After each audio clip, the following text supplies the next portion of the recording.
Di situ setelah dilakukan CT scan ada peradangan di otak. Dan ya. ada ensefalitis, kemudian berobat rutin dengan antibiotik, anti peradangan sampai 3 bulan kurang lebih. Itu full antibiotik dan anti radang. Jadi sejak Agustus itu, setelah saya rawat inap karena diagnosa tadi, saya sering mengalami sakit kepala yang hebat. Sampai kemudian sering kejang. Dan kejang terparah itu Desember 2022 dalam 4 jam. Jadi kejangnya itu dalam 4 jam berhenti, kejang lagi, berhenti, kejang lagi. Walaupun masih kayak setengah sadar. Assalamualaikum warahmatullahi wabarakatuh. Para pemirsa sekalian, kembali bertemu dengan channel YouTube saya dalam podcast Tanya Dokter. Dan kali ini saya mendatangkan satu penyintas autoimun SLE ya, yang kita kenal dengan UDAPUS, yang ini sungguh unik ya, sungguh unik gitu, karena keluhan-keluhan yang dia rasakan itu tidak seperti yang lain pada awalnya gitu. Ini nanti mungkin menginspirasi kita bahwa SLE itu tidak harus sama satu dengan yang lain gitu ya. Masing-masing memiliki keluhan-keluhan yang memang berbeda-beda karena sangat individual sekali. Tergantung kepada epitop masing-masing nih. Ada yang datang dengan wajah memerah, ada yang datang dengan nyeri sendi, ada yang datang dengan ginjal ataupun yang lain gitu. Nanti akan kita dengarkan. Assalamualaikum Bu Evi. Evi Nur Hamidah. Salah. Evi Nur Hidayah. Oh, Evi Nur Hidayah. Baik, beliau seorang penyintas autoimun yang sudah cukup lama. Sejak kapan Mbak dari SLE-nya? Kalau positif SLE-nya itu ketahuan sejak 2023. 2023. Tapi mulai keluhan-keluhan nggak enak pada badan? Mulai keluhan-keluhan tidak enak di badan. Atau sejak kecil? Memang sejak kecil ya. Sejak kecil. Ya, sejak kecil apa yang dikeluhkan sejak kecil biasanya Mbak? Sering batuk pilek panas. Itu hampir setiap bulan. Kalau gatal-gatal biduran gitu? Enggak pernah. Enggak pernah ya. Sesek ya. Sesek ya. Dan ada genetik asma juga dari keluarga. Dan asma itu salah satu autoimun juga kan? Berarti memang betul kaidahnya kan? Satu autoimun akan membawa autoimun yang lain untuk datang gitu ya. Dan 2023 mulai tegak SLE. Gimana ceritanya? Apa yang dirasakan pada awal-awal itu? Awalnya sebetulnya saya tidak begitu aware dengan tubuh saya ya, karena memang saya sudah terlalu terbiasa badan saya ya seperti itu. Jadi awalnya itu kalau misalkan sudah terbiasa seperti bangun seperti ya nyeri semua kadang-kadang, hanya kadang-kadang. Jadi ya mungkin hanya capek. Jadi selama sebelum ketahuan itu saya setiap kali merasakan capek itu ya cuma tidur, nggak pernah minum obat. Dan jadi yang paling dominan lelahnya itu ya, capeknya itu ya Mbak? Oke. Jadi ya itu lelahnya. Kemudian di tahun 2020 saya juga dikejutkan oleh sebuah diagnosa lagi yang baru ketahuan dan ditemukan oleh dokter jantung. Itu terjadi ada detak jantung saya yang tidak seperti teratur, hilang sebentar, kemudian ada lagi. Nah itu saya mulai berobat jantung sejak 2020. Kemudian 2021 kadang saya mengalami kayak kesemutan, tapi cuma di tangan saja dok, cuma kesemutan di tangan. Ya sudah, cuma dianggap sebagai hal yang biasa, mungkin lelah. Kemudian di 2021 juga sinusitis saya kambuh dok. Jadi saya ketahuan sinusitis sebenarnya sejak 2012. Jadi ada tambahan diagnosis lagi ya. Yang dulu katanya sempat kayak mati separuh gitu? 2022. Oke. Rasanya gimana itu, kayak nggak kerasa gitu badannya? Bermulanya adalah dari akhir 2021. 2022 awal ya seperti berat sebelah. Jadi gampang menjatuhkan barang, kemudian kayak tiba-tiba itu megang sesuatu kayak jatuh sendiri. Padahal itu ringan. Nah itu saya awalnya juga tidak aware sampai 1 bulan perburukan. Dalam 1 bulan perburukan kurang lebih di tahun 2022 bulan Juli kalau tidak salah. Agustus akhirnya saya rawat inap. Agak lama itu saya rawat inap di 10 harian.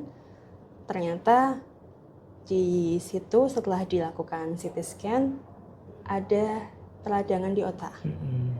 Dan ada ensefalitis, kemudian berobat rutin dengan antibiotik, anti peradangan sampai 3 bulan kurang lebih. Itu full antibiotik dan anti radang. Kemudian saya punya keluhan kejang, tiba-tiba yang jadi sejak Agustus itu, setelah saya rawat inap karena diagnosa tadi, saya sering mengalami sakit kepala yang hebat. Sampai kemudian sering kejang. Dan kejang terparah itu Desember 2022 dalam 4 jam. Jadi kejangnya itu dalam 4 jam berhenti, kejang lagi, berhenti, kejang lagi. Walaupun masih kayak setengah sadar. Itu akhirnya saya dirawat lagi. Januari dilakukan MRI ulang, ternyata kemudian ada peradangan lagi dan pindah tempat. Sejak itulah dokter mulai curiga bahwa ada autoimun. Pemirsa sekalian, kita dengarkan ya kisahnya itu. Inilah autoimun ya seperti ini. Yang namanya penyakit 1000 wajah ya seperti ini gitu kan. Dia bisa bermanifestasi dalam berbagai bentuk keluhan gitu. Dan kalau kita lihat tadi ya, ada keluhan aritmia, berhenti sebentar itu mungkin ada VS ya. Kemudian ada keluhan neuropati pada sebelah kanan ya.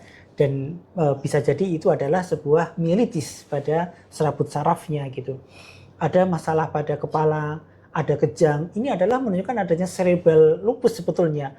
Jadi kalau kita gabungkan satu rangkaian penyakit SLE sebetulnya ini gitu ya. Dan setelah dites ternyata SLE ya Mbak, positif ya. Iya, positif SLE. Ya, positif SLE ini menunjukkan kepada kita bahwa teman-teman harus aware nih, ada keluhan-keluhan yang mungkin bukan sendi gitu ya.